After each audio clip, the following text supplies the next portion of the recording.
Hello everyone, good morning to all. कैसे हैं आप सभी। तो आज हम 18 नवंबर 2025 की द हिंदू की इम्पोर्टेंट न्यूज़ को हम कवर करने वाले हैं। ठीक है, चलिए इसको हम शुरू करते हैं।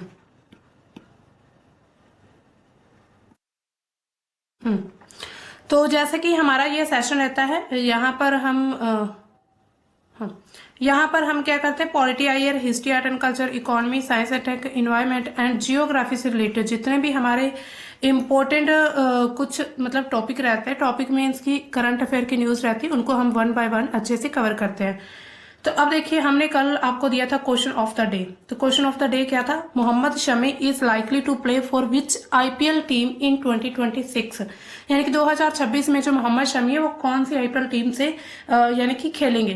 Punjab Kings, Sunrisers Hyderabad, Lucknow super giants, Kolkata night Riders. तो इसका सही ऑप्शन करेक्ट, यानी कि लखनऊ सुपर जायंट्स इसका सही ऑप्शन है। तो अब चलते हैं हमारी आज की न्यूज की तरफ। तो न्यूज क्या आ रही है, सबसे पहले तो सुप्रीम कोर्ट के द्वारा एक तरह से चेतावनी या फिर आप कह सकते हैं टिप्पणी दी गई है कि जो राज्य हैं उनको किसी भी मानव वन्य जीव जो भी संघर्ष है, यानी कि ह्यूमन वाइल्ड लाइफ कॉन्फ्लिक्ट है, उनको प्राकृतिक आपदा के रूप में नोटिफाई करने का मतलब करने पर सोचना चाहिए। तो इट मीन्स कि अब स्टेट्स जो हैं ये नोटिफाई कर सकती हैं कि अगर मानव और जो मतलब ह्यूमन वाइल्ड लाइफ, मानव और जो भी जानवर है या फिर हम वन्य जीव की बात करें, जो जंगलों में रहने वाले जीव हैं, उनसे किसी प्रकार का कोई भी संघर्ष होता है, कॉन्फ्लिक्ट होता है, तो उसको एज अ नेचुरल डिजास्टर बताया जाएगा। ठीक है तो इसमें कुछ दिशा निर्देश जारी किए गए। इसमें राज्यों को मानव वन्य जीव संघर्ष को प्राकृतिक आपदा के रूप में अधिसूचित करने पर एक्टिवली सोचने पर निर्देश दिए गए हैं। और इनमें प्रमुख एक तरह से पॉइंट्स क्या रहेंगे। अब देखिए, मानव वन्य जीव संघर्ष पर क्या कहा है कोर्ट ने, राष्ट्रीय बाघ संरक्षण प्राधिकरण यानी कि NTCA, तो उन्होंने क्या चीज कही है, इसको राष्ट्रीय बाघ संरक्षण जो एक तरह से प्राधिकरण है, उनको 6 महीने के अंदर मुआवजा नीति के लिए मॉडल दिशा निर्देश तैयार करने के लिए भी कहा गया है। जिसमें क्या होता है, फसल की मान लीजिए कई प्रकार से क्षति हो जाती है, यानी कि कई जो फसल क्रॉप्स वगैरह खराब हो जाती हैं, या फिर मनुष्य या फिर कोई भी पशु जिसकी मृत्यु हो जाती है, तो उस पर भी मुआवजा दिया जाएगा। यानी कि मुआवजा देने के लिए उनको एक तरह से समय दिया गया है। इसके साथ ही संघर्ष से कई मौत अगर होती है तो 10 लाख का जो एक्स ग्रेशिया भुगतान है वो सुनिश्चित करने का भी यहाँ पर बयान आया है। इसके साथ अगर हम देखें कि टाइगर संरक्षण योजनाएं क्या हैं, तो सभी जितने भी भारत में 58 जो टाइगर रिजर्व हैं उनके लिए 6 महीने के अंदर ही TCP यानी कि टाइगर संरक्षण जो योजनाएं हैं उनको तैयार करने के आदेश जारी किए गए हैं। इसके साथ ही उन्होंने क्या कहा है, वर्तमान में अगर हम देखें तो सिर्फ ये 23 रिजर्व ही ऐसे हैं भारत में, और उनमें ये योजना जिनमें चल रही है TCP की योजना। इसके अलावा इसमें जो बफर क्षेत्र है उसमें पर्यटन क्षेत्र यानी कि जो टूरिस्ट आते हैं उनके लिए सुविधाएं हों, उनकी योजना तैयार करना। इसके साथ ही टाइगर कैपेसिटी की गणना करना, यानी कि एक टाइगर रिजर्व में या फिर एक वन्य जीव जो अभ्यारण्य उसमें कितने टाइगर या फिर कितने जीव रह सकते हैं।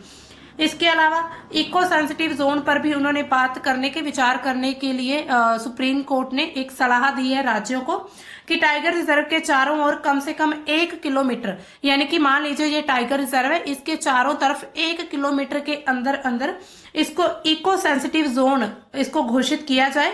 इसके अलावा इसमें जो खनन पर प्रतिबंध लगाया जाएगा, राष्ट्रीय उद्यान अभ्यारण्यों के जो नियम है यहाँ पर पूरी तरह से लागू किए जाएंगे। यानी कि ये जो अभ्यारण्य है, ये कोई भी मान लीजिए एक तरह से टाइगर रिजर्व है, इसके 1 किलोमीटर के अंदर अंदर जो पूरा इको सेंसिटिव जोन बनाया जाएगा, ताकि कोई भी आने वाले समय पर मनुष्य और जो जानवर है उनके बीच कोई भी कॉन्फ्लिक्ट ना हो, उनके बीच कोई भी ऐसा संघर्ष ना हो।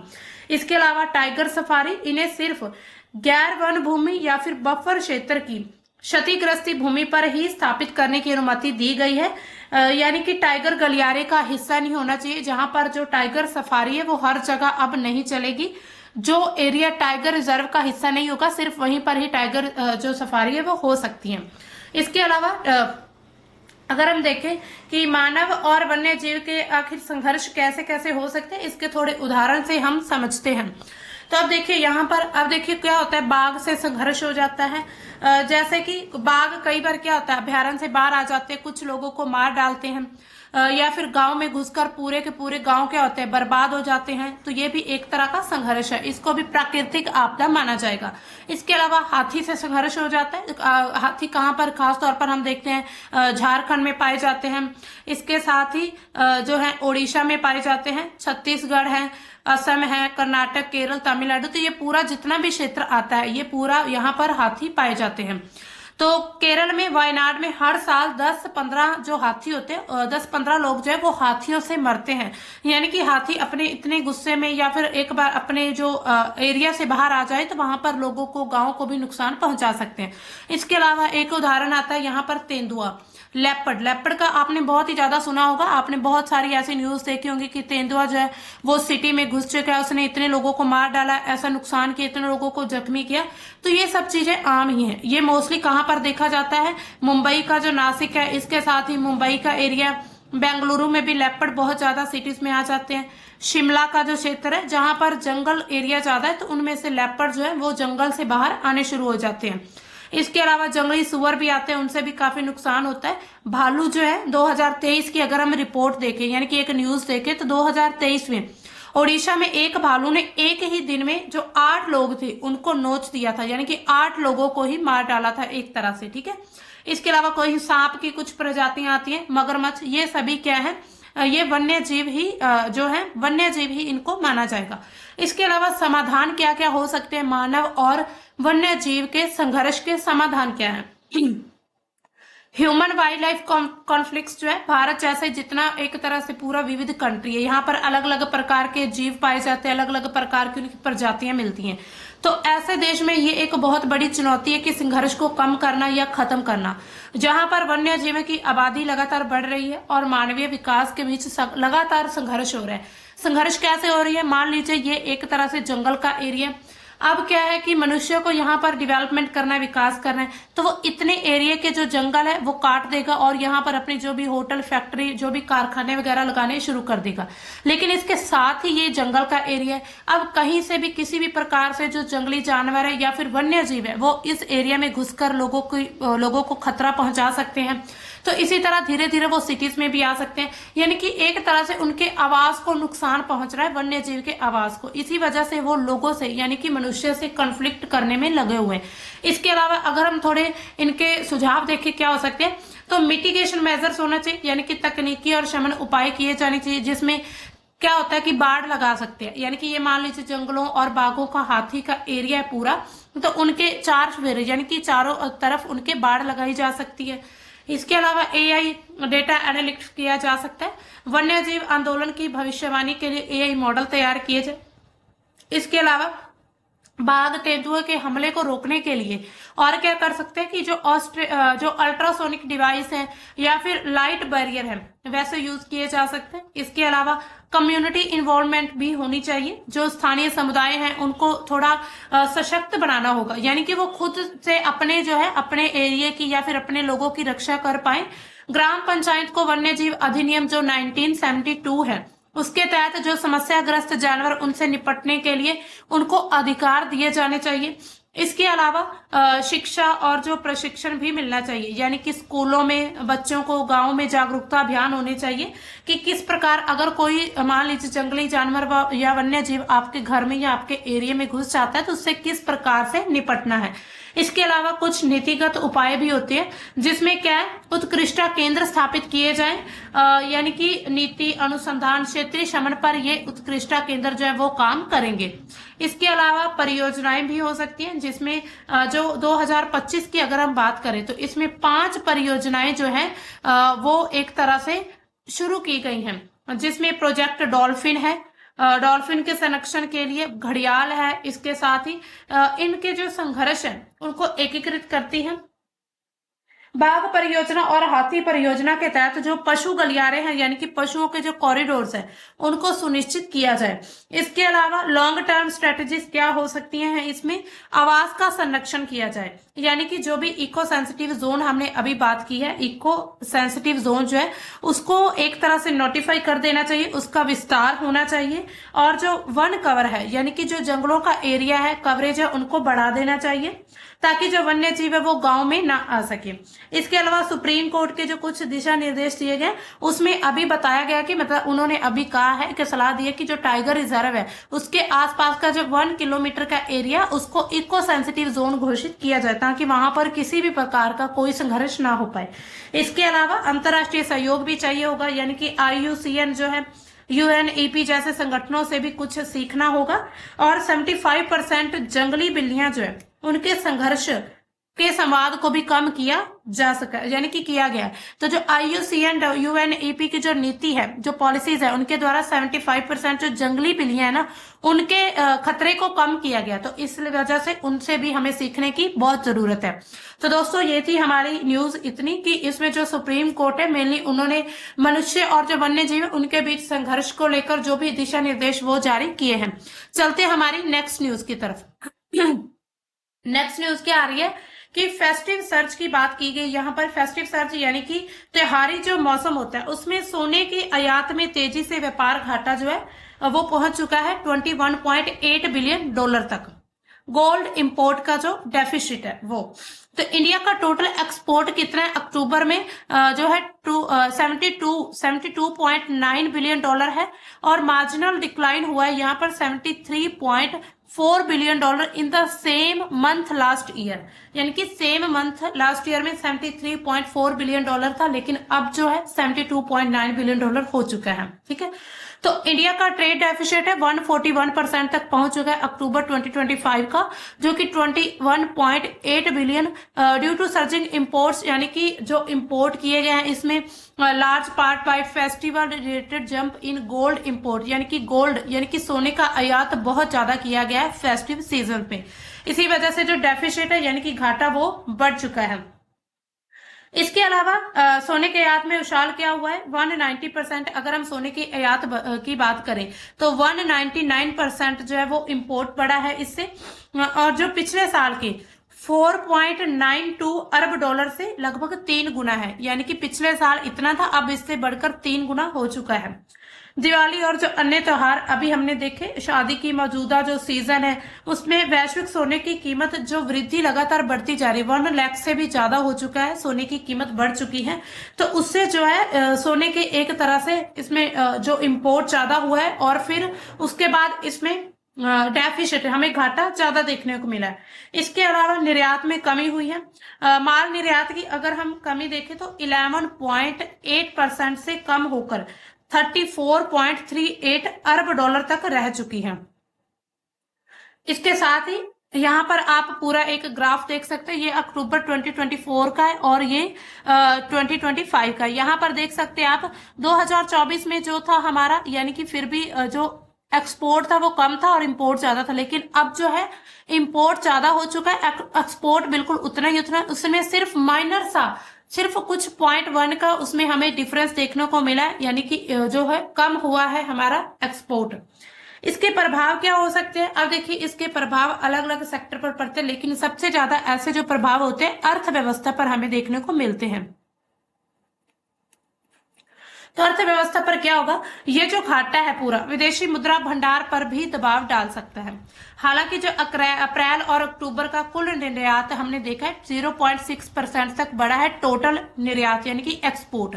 वर्तमान में जो हम देखते हैं CAD यानी कि करंट अकाउंट डेफिसिट जो है वो अप्रैल जून में 0.2% जो है GDP तक सिमट कर रह चुका है। इसके साथ ही पूरे विश्व में भारत की जो सोने की डिमांड है उसमें वैश्विक कीमतों को समर्थन दिया है, यानी कि जो लगातार डिमांड भारत में सोने की बढ़ती जा रही है उससे कीमतें भी बढ़ रही हैं। जैसे कि स्विट्जरलैंड जैसे जो एक्सपोर्ट है उनको भी फायदा हुआ है। इसके अलावा नवंबर दिसंबर में सोने के आयात में कमी आ सकती है, क्योंकि जो सीजन फेस्टिव सीजन है ना वो वो खत्म हो चुका। आपने देखा होगा आजकल लोग फेस्टिव सीजन में बहुत ही ज्यादा मतलब कि ऐसे गोल्ड वगैरह पहनना पसंद करते हैं। उनको बहुत ही ज्यादा एक तरह से, हम चाहे भारत की इसको कमी कहे चाहे खूबी कहे, कि भारत के लोगों को थोड़ा बहुत दिखावा करना बहुत अच्छा लगता है।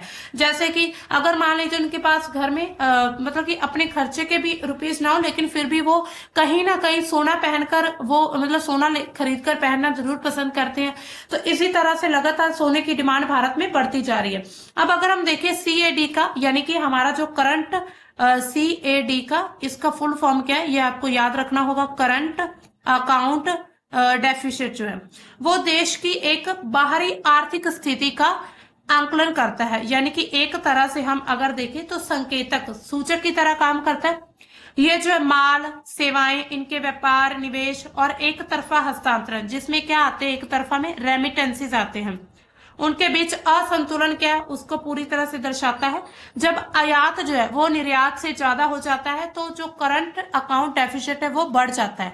यानी कि मान लीजिए हमने 200 रुपए का इंपोर्ट किया है, ये सिर्फ हम एग्जाम्पल में समझ रहे हैं, इतना रुपीज में नहीं होता है। 200 रुपए हमने इंपोर्ट किया है और 100 रुपए हमने क्या किया है, एक्सपोर्ट किया है, 100 रुपए का। तो अब देखिए इनका घाटा कैसे, इनको माइनस करेंगे। 200 में से 100 माइनस किया, यानी कि 100 रुपीज जो है वो हमारा डेफिसिट में चल रहा है, यानी कि हमें घाटा हो रहा है, क्योंकि हम इंपोर्ट ज्यादा कर रहे हैं, हमारा पैसा बाहर ज्यादा जा रहा है और बाहर से कम पैसा भारत में आ रहा है। तो ये सब इसको करंट अकाउंट डेफिसिट कहा जाता है। इसके मुख्य घटक क्या होते हैं, सीएडी के टोटल अगर हम देखें तो 4 घटक होते हैं, मुख्य 4 घटक हैं, जिसमें पहला क्या है, माल का जो माल व्यापार होता है। दूसरा है सेवाएं, यानी कि जो सर्विसेज दी जाती हैं। तीसरा प्राथमिक आय जो होती है, यानी कि जिसमें इन्वेस्टमेंट का जो क्षेत्र होता है, इन्वेस्ट से कितनी जो इनकम हो रही है। चौथा है द्वितीयक आय, यानी कि रेमिटेंसेस, यानी कि भारत से कितना, भारत में कितना पैसा बाहर से आ रहा है। तो ये 4 इसमें जो है कंपोनेंट्स आते हैं। तो माल व्यापार घाटा अगर हो जाए, जैसे कि मुख्य रूप से तेल आयात जो लगातार हमारा बढ़ रहा है, यानी कि माल व्यापार हमारा लगातार तेल जो है आयात प्लस हो रहा है, यानी कि लगातार बढ़ता आता जा रहा है भारत में। तो इसमें क्या है, हमारा जो पैसा लगातार बाहर जा रहा है। दूसरा, सेवाओं में कुछ अधिशेष भी हो सकता है, जिसमें आईटी का सेक्टर आता है, सॉफ्टवेयर का एरिया आता है, इसके साथ ही जो व्यवसाय यानी कि कमर्शियल सेक्टर्स होते हैं उनमें। और अगर हम देखें मतलब अगर हम इसमें देखें हमारा जो फाइनेंशियल ईयर है उसमें Q3 की अगर हम बात करें, Q3 यानी कि इसमें जो है चार महीने के जो है 4 क्वार्टर बने जाते हैं, इसमें 3 क्वार्टर की अगर हम बात करें तो ये इसमें कितना 4.9% जो जीडीपी है उस तक पहुंच चुका है हमारा ये सेवाएं, जो कि सीएडी को कवर करती हैं। इसके अलावा यानी कि सेवाएं हम ज्यादा दे रहे हैं, हमारी सर्विसेज भारत से बाहर ज्यादा जा रही है। इसके अलावा रेमिटेंसेस की अगर हम बात करें तो एनआरआई के रिकॉर्ड के स्तर पर, जो कि द्वितीय आय को ये मजबूत बनाता है, यानी कि अगर बाहर से पैसा ज्यादा आएगा, कहीं का भी डॉलर, पाउंड या किसी और देश की करेंसी आएगी, तो हमारे पास रेमिटेंसेस ज्यादा होंगे और हमारा व्यापार करना उतना ही आसान हो जाएगा। इसके अलावा जो प्राथमिक आय है वो हमेशा तो नहीं, लेकिन इस बार वो नकारात्मक है। विदेशी निवेश की आय से अधिक भुगतान किया है, यानी कि हमने जो इन्वेस्टमेंट किया है विदेश में वो कम है, यानी कि वो इन्वेस्टमेंट कम हुआ है और हमने उसमें भुगतान ज्यादा किया है। तो ये भी हमारा एक तरह से घाटा दर्शाता है। इसके प्रभाव क्या हो सकते हैं, सकारात्मक प्रभाव से अगर हम देखें तो जो करंट अकाउंट डेफिसिट है उसने विदेशी मुद्रा भंडार को और ज्यादा यानी कि स्थिर रखा है, इसमें 650 प्लस जो अरब डॉलर है उस पर। इसके अलावा नकारात्मक प्रभाव क्या हो सकते हैं, इसमें व्यापार घाटे से जो करंट अकाउंट डेफिसिट उस पर दबाव पड़ता है। इससे क्या होता है, मुद्रास्फीति और जो रुपया होता है उसकी कमजोरी होती है। इसके अलावा भविष्य की क्या क्या संभावनाएं हो सकती हैं, सकारात्मक कारक अगर कुछ इसमें काम करें, जैसे कि सेवाओं का निर्यात किया जाए, सर्विसेज जो अभी भी 12% से ज्यादा हो रहा है, रेमिटेंसेस जो है वो भी बढ़ जाए, और निर्यात प्रोत्साहन यानी कि जिसमें हम बात करते हैं PLI योजना, प्रोडक्शन लिंक्ड इंसेंटिव जो योजना शुरू की गई है, इसके तहत भारत जो है अपने निर्यात पर लगातार काम कर रहा है, निर्यात को बढ़ाना चाहता है। अब देखिए तेल आयात पर क्या प्रभाव पड़ेगा इसका, ये जो अभी डेफिसिट हुआ है, घाटा हुआ है, तो भारत जो है दुनिया का तीसरा तीसरा सबसे बड़ी ऐसी कंट्री है जो तेल आयात पर डिपेंड है और सबसे ज्यादा कंज्यूम भी हम ही करते हैं तेल, यानी कि आयात करते हैं इंपोर्ट, और उसके साथ कंज्यूम में भी हम थर्ड नंबर पर हैं। जहां पर कच्चे तेल की जो घरेलू उत्पादन क्षमता हम देखें सिर्फ 11 से 12% मांग को ही पूरा करता है कच्चा तेल। बाकी का सारा तेल हमें बाहर से, फॉरेन से हमें इंपोर्ट करना पड़ता है। इसके अलावा मुद्रा और विदेशी मुद्रा पर भी भंडार पर भी असर होता है। तेल जो है हम कहाँ किस में खरीदते हैं? डॉलर में। तेल ही क्या, हम कोई भी अगर फॉरेन से कोई भी वस्तु इंपोर्ट करते हैं उसको डॉलर में किया जाता है, इसलिए उच्च आयात से डॉलर की डिमांड जो है वो लगातार बढ़ जाती है, रुपए की कीमत कम हो जाती है। इसके अलावा मुद्रास्फीति, उपभोक्ता पर भी असर पड़ता है इसका। तेल मूल्य से जब इसकी तेल की जो प्राइस बढ़ा, इसमें परिवहन, मैन्युफैक्चरिंग यानी कि विनिर्माण, खाद्य लागतें लगातार फिर क्या होती है? बढ़ जाती हैं। इसी तरह मुद्रास्फीति को भी 1 से 2% तक इसको आगे धकेला जा सकता है। तो इसी तरह हम देखते हैं कि मुद्रास्फीति भी बढ़ जाती है। इसके साथ ही कुल मिलाकर अगर हम देखें ना, तो जो हमारा तेल आयात है भारत की विकास गति को बाधित तो करता है तेल आयात, लेकिन हमें क्या है, हमें अपनी जरूरतों को पूरा करने के लिए तेल की बहुत ही ज्यादा जरूरत है। हम इसी वजह से ज्यादा इंपोर्ट करते हैं, क्योंकि क्या है ना, हम लोग कैसे हैं कि हम लोग एक तरह से तेल आयात जो हमारा घर में, यानी कि हम घर की बात कर रहे हैं, हमारा जो इंडिया में हमें जो तेल मिलता है खनन से, कच्चा तेल, क्रूड ऑयल हमारे जो यहाँ मिलता है, सिर्फ 11 से 12% ही हमारी जरूरतें उससे पूरी होती हैं। बाकी जितनी भी हमारी जरूरतें हैं वो सभी हम जो इंपोर्ट करते हैं तेल, चाहे रशिया से करें, चाहे यूएसए से करें, चाहे हम सऊदी अरेबिया वगैरह इन देशों से करें, खाड़ी देशों से, तो उनसे हमारी जरूरतें पूरी होती है। उससे क्या होता है, उनकी डिमांड बढ़ जाती है और फिर पूरे विश्व की कीमतें भी बढ़ने लगती हैं। अब चलते हैं हमारे नेक्स्ट एडिटोरियल की तरफ। ये है हमारा एडिटोरियल। तो एडिटोरियल किस पर बात करता है? तो एडिटोरियल ने क्या कहा है कि India needs to connect, build and revive with Africa, यानी कि अफ्रीका के साथ हमें कनेक्ट, बिल्ड और रिवाइव करने की जरूरत है, नीड है। तो ये जो एडिटोरियल है सैयद अकबरुद्दीन के द्वारा लिखा गया, जो कि इंडियन परमानेंट रिप्रेजेंटेटिव फॉर्मर है यूनाइटेड नेशंस में and currently dean Kautilya school के पब्लिक जो पॉलिसी हैदराबाद यानी कि वहां पर है। ठीक है, तो उन्होंने क्या कहा है कि 10 साल पहले की अगर हम बात करें तो न्यू दिल्ली ने एक होस्ट किया था, last India Africa forum summit हुआ था IAFS3। ये 2015 में समिट हुआ था और ये ऐसा मूवमेंट था, सिग्निफिकेंस मतलब बहुत ही अच्छा मूवमेंट हम इसको मान सकते हैं, एक महत्वपूर्ण मूवमेंट माना जा सकता है इसको। Making a leap in India diplomatic imagination under prime minister Narendra Modi, India had welcomed representative from all 54 African states. Since then, तब से लेकर India has added 17 new missions across Africa, यानी कि भारत ने क्या है, तब से लेकर भारत में नए 17 मिशन जो है वहां पर एक तरह से ऐड कर दिए हैं।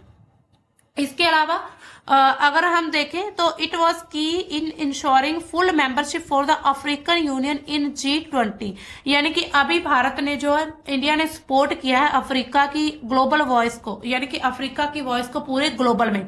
तो ये एक तरह से अफ्रीकन यूनियन में भारत को मजबूत कर सकता है। इसके अलावा भारत को अफ्रीका से के साथ एंगेज होना, बिल्ड यानी कि निर्माण करना, और जो थ्राइव या फिर रिवाइव है उसकी जरूरत है, यानी कि एक तरह से प्रमुख नीति के बारे में यहाँ पर बात की गई। कुछ ऐसी पॉलिसीज होनी चाहिए कि अफ्रीका के साथ हमारा जो सहयोग है वो लगातार बढ़ता जाए। अब देखिए उन्होंने कहा अपॉर्चुनिटीज एंड चैलेंजेस क्या है इसमें। 2050 तक क्या होगा, 1 in 4 people on earth will be Africa, यानी कि पूरे अर्थ में अगर हम देखें 4 में से 1 पीपल जो है वो अफ्रीका बन जाएगा, 2 अफ्रीकन हो जाएगा 2050 तक। India will be the world's 3rd largest economy, between these two lies, यानी कि a potential growth corridor of commerce, demography, technology and aspiration, यानी कि ये जो दो इन्होंने झूठ कहे हैं कि ये 2 झूठ की यहाँ पर बात हो रही है। India is among Africa top investors with cumulative investments of $75 billion, यानी कि भारत जो है अफ्रीका में $75 बिलियन का निवेश करने वाला एक ऐसा देश है जो कि भारत के साथ अच्छा सहयोग चल रहा है। अब देखिए ये इन्होंने जो 3 वर्ड कहे हैं, connect, connect, build and revive, तो इसको हम देखते हैं। सबसे पहले उन्होंने बात की है एंगेज, इट मीन्स की कनेक्ट, यानी कि हमें जुड़ना होगा अफ्रीका से। कैसे? इसका मतलब है सिर्फ सरकारी सत्र पर ही, गवर्नमेंट नहीं, बल्कि जन से जन, यानी कि पीपल टू पीपल को भी कनेक्ट करना होगा। इसके साथ ही ट्रेड टू ट्रेड, और संसद से संसद, छात्र से छात्र, इसके साथ ही सैन्य से सैन्य पर गहरा होना चाहिए। निरंतर और बहुआयामी हमें प्रयास या फिर संपर्कों को बढ़ाना होगा। इसके अलावा अफ्रीका में चीन की जो आक्रामक नीति है, बेल्ट एंड रोड इनिशिएटिव, उसके जरिए डिप्लोमेसी के मुकाबले भारत जो है वो साझेदारी के लिए जुड़ाव पर जोर देता है। यानी कि भारत जो है वो अफ्रीका के साथ अपना जुड़ाव बनाने में लगा हुआ है। इसके अलावा निर्माण करना, यानी कि बिल्ड करना होगा हमें। बिल्ड क्या करना होगा? अफ्रीका में वहां पर हमें भौतिक इंफ्रास्ट्रक्चर, डिजिटल इंफ्रास्ट्रक्चर, उनका जो क्षमता निर्माण है उसको, और संस्थागत ढांचा खड़ा करना होगा। लेकिन अफ्रीकी प्राथमिकताओं और स्वामित्व के साथ भारत का जो दृष्टिकोण है, दृष्टिकोण क्या है भारत का? हम अफ्रीका में अपना झंडा नहीं गाड़ते, हम अफ्रीकी झंडे को मजबूत करते हैं। तो ये भारत का एक तरह से स्लोगन है। इसके साथ जो पुनर्जीवित करना, पुनर्जीवित क्या मतलब कि मतलब कि जो मूल अंग्रेजी का शब्द जो हम जिसको बोलते हैं प्रॉस्पर टुगेदर, यानी कि कभी जो जिसको कहा जाता है क्रिएट अ बेटर फ्यूचर। तो यानी कि बेटर फ्यूचर को क्रिएट करने के लिए कुछ ऐसी पॉलिसीज होनी चाहिए जिसमें क्या करना है कि इसका अर्थ क्या है कि औपनिवेशिक शोषण और इसके साथ जो शीत युद्ध हुआ था उसके बाद उपेक्षा से जो थका हुआ अफ्रीकी समाज है, वहां की संस्कृति है, वहां की जो परंपरा है, उनको फिर से पुनर्जीवित करना। हम देखते हैं कि अफ्रीकन कंट्रीज काफी ज्यादा पिछड़ी हुई है। पिछड़ी मीन्स ऐसे कि वो अभी तक डेवलप नहीं हो पाई, हालांकि वहां पर बहुत सारे ऐसे मिनरल्स वगैरह मिलते हैं, लेकिन फिर भी वो अच्छी तरह से मतलब अच्छी तरह से सर्वाइव नहीं कर पा रही हैं। इसके अलावा महाद्वीपों को, यानी कि भारत और जो अफ्रीका, इंडियन और जो अफ्रीका महाद्वीप है, उन दोनों को ही मजबूत करना, ये एक पॉलिसी होनी चाहिए। अफ्रीका के साथ जो व्यापार है हमारा 2024-25 में $100 अरब से पार हो चुका है। भारत चौथा सबसे बड़ा व्यापारिक साझेदार बन चुका है। अफ्रीका में 10 लाख से ज्यादा जो अधिक वहां पर भारतीय प्रवासी हैं। रक्षा सहयोग, जलवायु परिवर्तन, यूएनएससी यानी कि यूनाइटेड नेशन सिक्योरिटी काउंसिल जैसे जो सुधार हैं, इसके साथ ही वैक्सीन कूटनीति के में भी भारत जो है अफ्रीका के साथ है। इसके अलावा भारत और अफ्रीका के व्यापार को पर अगर हम एक नजर डालें तो इनका व्यापार कैसा है, यहाँ पर हम बात करते हैं व्यापार की।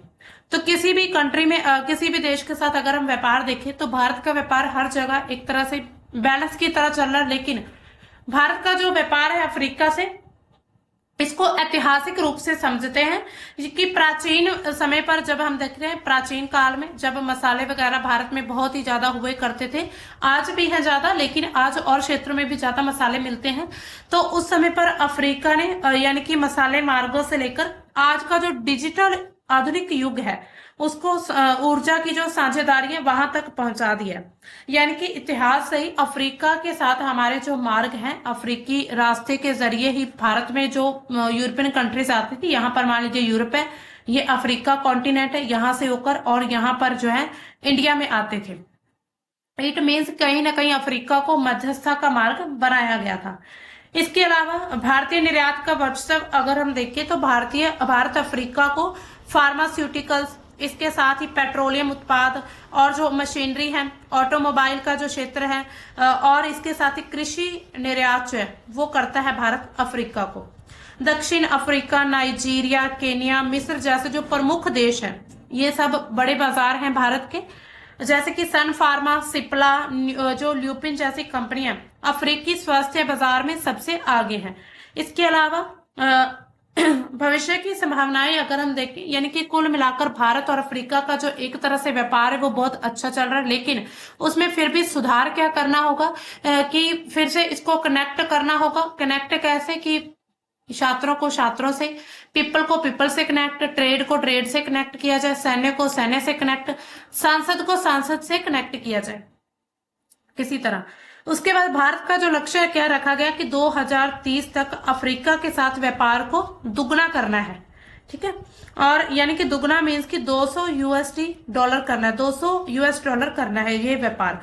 ये अमेरिकी व्यापार जो है अस्थिरता के खिलाफ भी काम आ सकता है। हालांकि चुनौतियां जिसमें क्या होगा, व्यापार का असंतुलन हो जाना, लॉजिस्टिक्स और जो गैर टैरिफ की बाधाएं बनी हुई हैं, यानी कि गैर टैरिफ वगैरह से ये बाधा बनी हुई है। और 2025 में दक्षिण अफ्रीका जो है G20 की अध्यक्षता की उसने, और ये संभाले मतलब इसने संभाली है। इसके अलावा भारत जो है अफ्रीका के सहयोग पर, अफ्रीका फ्री ट्रेड एग्रीमेंट पर भी एक तरह से फोकस करने वाला है। अगर हम इसका थोड़ा ओवरऑल निकालें तो ओवरऑल कंक्लूजन क्या निकलता है कि भारत अफ्रीका व्यापार न केवल आर्थिक वृद्धि का एक इंजन है बल्कि साझा सभ्यता की भी पुनर्जीवित करने का एक प्रतीक हो सकता है। ये जो है ग्लोबल साउथ की जो धुरी है, हम देखते हैं ग्लोबल साउथ कंट्रीज जिसमें भारत भी आता है, उसको मजबूत करने के लिए एक कोशिश कर रहा है, जहां पर दोनों पक्ष जो है उनको एक साथ आना होगा। किसी भी एक देश या फिर एक पक्ष के द्वारा यह संभव नहीं हो पाएगा। अब चलते हैं हमारी नेक्स्ट एंड आज की लास्ट न्यूज की तरफ। आपको जैसे कि पता है, कल आपने सुना ही होगा कि जो शेख हसीना है, जो भी फॉर्मर वहां पर प्राइम मिनिस्टर रह चुकी हैं बांग्लादेश की, उनको अब जो है फांसी की सजा दी गई है, यानी कि डेथ सेंटेंस उनके लिए ये डिमांड की गई थी और इनको ऐसा हुआ भी है। और ये जो सजा है इंटरनेशनल क्राइम्स ट्राइब्यूनल ढाका, यानी कि बांग्लादेश की एक जो ट्रिब्यूनल है उसके द्वारा ये फैसला सुनाया गया है। तो और इससे काफी लोग खुश भी हैं। लेकिन अब इसमें भारत का रोल क्या आता है? तो फैसले के बाद भारत क्या कहता है कि हम बांग्लादेश के सभी हितधारकों के साथ बातचीत करेंगे, यानी कि जितने भी स्टेक होल्डर्स हैं उनसे हम बातचीत करेंगे। ये इस वर्डिक्ट के बाद इंडिया का ये बयान आया है। तो हमारी जो मिनिस्ट्री ऑफ एक्सटर्नल अफेयर्स है उन्होंने क्या कहा है कि international crimes tribunal of Bangladesh के द्वारा जो पूर्व प्रधानमंत्री शेख हसीना उनके संबंध में जो फैसला सुनाया गया है उस पर नोटिस लिया है और निकटतम पड़ोसी के रूप में, यानी कि सबसे नजदीक पड़ोसी हम भारत बांग्लादेश के भारत बांग्लादेश के लोगों को सर्वोत्तम हितों के प्रति उनको प्रतिबद्ध रहना होगा, जिसमें शांति वहां पर बहाल करना, लोकतंत्र, समावेशिता और ये सब स्थिरता को शामिल करना। ये बयान एक तरह से बैलेंस्ड लिया गया है, कूटनीतिक है, जिसमें भारत ने फैसले पर सीधी टिप्पणी से, यानी कि कोई भी टिप्पणी नहीं की है भी सही है या गलत है। हालांकि उन्होंने ये कहा है कि हम हितधारकों से बात करेंगे। ठीक है। इसके अलावा बांग्लादेश की जो डिमांड क्या थी कि बांग्लादेश की जो अंतरिम सरकार है उन्होंने इसको एक तरह से हिस्टोरिक फैसला बताया है। अब देखिए, अब उनको फांसी की सजा क्यों मिली, तो ये भी आपके मन में सवाल आ रहा होगा। तो 2024 में दोस्तों क्या हुआ था कि वहां पर एक तरह से जो कोटा था 30% कोटा था उसको फिर से बहाल कर दिया गया था, जो कि स्वतंत्रता सेनानियों के जो रिश्तेदार थे उनके द्वारा ये एक तरह से याचिका दायर की गई थी। और इसमें जो 56% ओवरऑल कोटा हम देखें वहां पर नौकरियों में, तो ये पूरा एम्प्लॉयमेंट में 56% कोटे में चला जाता है, बाकी का बचा जो 44%। तो इससे वहां की जो जनता थी वो नाखुश थी, क्योंकि उनका ये कहना था कि वहां पर जो भी एजुकेशन के बेस पर, जो भी मेरिट के बेस पर जो भी वहां पर एम्प्लॉयमेंट यानी कि नौकरी जॉब मिलती थी उसमें ये कोटा बहुत ही कम है। तो वहां के जो विद्यार्थी थे यानी कि छात्रों की अगर हम बात करें तो छात्रों ने वहां पर विद्रोह कर दिया। और इस विद्रोह मीन्स ऐसे कि उन्होंने आंदोलन किया था, प्रोटेस्ट किया था। तो और इस प्रोटेस्ट को दबाने के लिए शेख हसीना ने कुछ ऐसे ऑर्डर जारी कर दिए थे, जैसे कि गोलीबारी यानी कि गोली मार देना, और कुछ लोगों को अगवा करवा दिया था। यानी कि पूरी तरह से लोकतंत्र की आवाज को दबाने की कोशिश की गई थी। ये लोगों का यानी कि ट्रिब्यूनल का कहना है, उनको कुछ ऐसे सबूत मिले हैं। इसी के चलते फिर उनके लिए ये जो उन पर पूरा केस चला था, जनवरी 2025 में उन पर FIR जो याचिका उन पर FIR दर्ज की गई थी।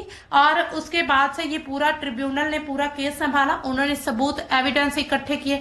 इसमें 84 ऐसे गवाह थे जिन्होंने अपने मुंह से ये चीज कही, यानी कि उन्होंने बयान दिया कि शेख हसीना ने जो अमानवीय कार्यवाही की थी। यानी कि एक तरह से ये इन जो हम बात करते हैं इन ह्यूमन क्राइम्स उन्होंने बहुत ज्यादा किए हैं। तो इसी तरह उनके साथ 2 साथी भी थे, एक थे गृह मंत्री और एक IGDP है जो IDGP है जो तो उन दोनों को भी इसमें जो है दोषी पाया गया है। और उनमें भी जो एक व्यक्ति उनके द्वारा खुद बयान दिया गया कि शेख हसीना ने उनको ऐसे ऑर्डर दिए थे, इसमें कुछ रिकॉर्डिंग भी सामने आई है कि उन्होंने छात्रों को मरवाने या फिर उनको खत्म करने के आदेश जारी किए थे। तो इसी के चलते उन पर पूरी तरह से ये केस चलाया गया था। अब जो केस का अंतिम फैसला आ चुका है, 17 नवंबर 2025 को जो फैसला दिया गया, और इसको यूनुस की जो सरकार है, जो भी मोहम्मद यूनुस है, उनके द्वारा ऐतिहासिक माना गया। अब देखिए मोहम्मद यूनुस आखिर कौन है, आप सोच रहे हैं तो ये क्या है, जब हसीना शेख हसीना की सरकार का जब पतन हुआ था, यानी कि वो जब वहां से भागकर भारत आई थी, तो उसके बाद उन्होंने एक तरह से जो मोहम्मद यूनुस है, उन्होंने एक एडवाइजरी, यानी कि एडवाइजरी की तरह उन्होंने काम किया था, ठीक है, एक सलाहकार के रूप में, यानी कि सरकार के सलाहकार के रूप में काम किया था। तो उन्होंने पूरे वहां के एक तरह से पूरे देश को संभाला हुआ था। तो वो एक चीफ एडवाइजर है और अभी भी यही है। और ये जो भूमिका है प्रधानमंत्री के बिल्कुल समकक्ष ही रहती है। दोनों में शेख हसीना के सत्ता से हटने के बाद लोकतांत्रिक जो काल है उसको संभालने के लिए ये बनाया गया था। यूनुस की जो नियुक्ति है छात्र जन आंदोलन के जो नेता रहे थे जन आंदोलन के, उनकी सिफारिशों पर की गई थी, जो कि हसीना सरकार के खिलाफ जो विद्रोह हुआ था उसमें जो जितने भी नेतृत्व कर रहे थे उनके सभी सहमति के द्वारा यूनुस को एक तरह से चीफ एडवाइजरी के रूप में चुना गया था। इसके अलावा यूनुस की भूमिका बहुत बहुआयामी है हर तरफ से, जैसे कि शांति को बहाल करना, इसके साथ ही सुधार और चुनावी तैयारी को शामिल करना। इसके साथ ही चुनौतियां क्या बनी हुई है अभी भी वहां पर, अगर देखें तो राजनीतिक दबाव भी है। अवामी जो लीग है, यानी कि जो शेख हसीना को एक तरह से जो समर्थन करते हैं उनको अवामी लीग एक तरह से उनको कहा जाता है, ग्रुप है ये। ऐसे जो संगठन है उनके द्वारा मतलब बहुत ही ज्यादा वहां पर हिंसात्मक घटनाएं की गई, बहुत सारे लोगों की हत्या हो चुकी है।